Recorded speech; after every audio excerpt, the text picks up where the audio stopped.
Hello, I'm Brian May, a Member of Parliament for Cambridge and Parliamentary Secretary to the Minister of Small Business.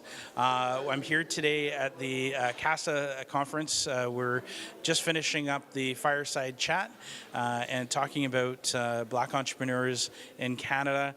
It was absolutely a thrill to connect with so many incredible young entrepreneurs, the predominantly young women entrepreneurs here today, talking about the challenges that they face here in Canada to start their businesses.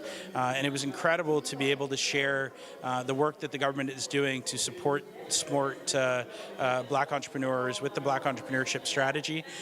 We know that we face entrepreneurs face challenges, and it cannot be a one-size-fits-all solution. We know we have to work together to find those solutions to allow entrepreneurs to grow in Canada, and I'm really excited to see the energy here today. So I think it's really important to recognize that the Canadian government is here for entrepreneurs, for Black entrepreneurs in Canada.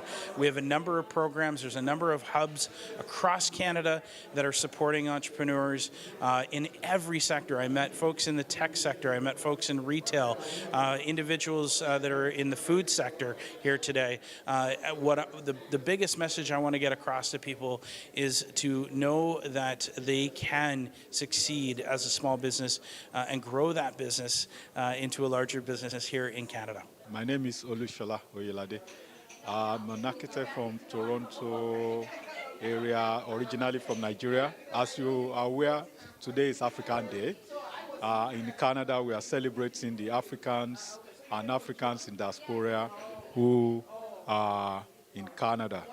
And we have been at this Canada Day conference celebrating and also discussing important issues that affect African Canadians and Africans in diaspora generally, and what Africa needs to do as a framework to create an enabling environment for influx economically, socially, and integration of the Africans in diaspora back to the motherland.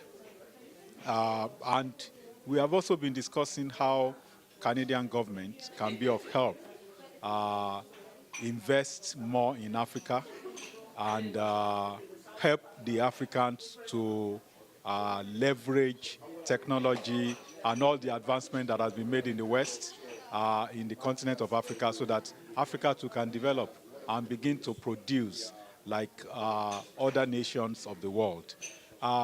We identified the diversity of Africa and how unity is going to, the diversity can become unity in a way that we formulate and keep the integration of economic activities, free trade area within Africa to grow the economy.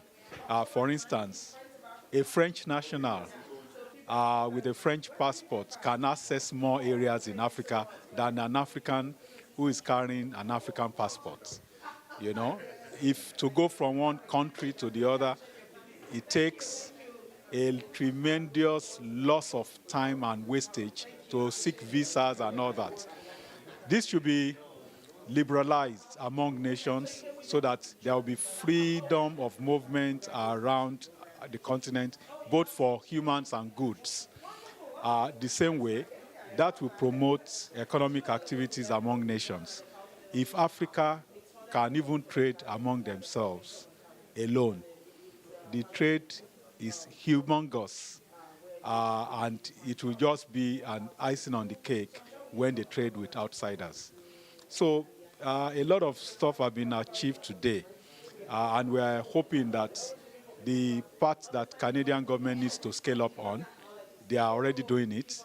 The part that Africans themselves need to work on, I think the various embassies that were here will pass it on to their respective nations to let them know that these are the areas that they need to work on.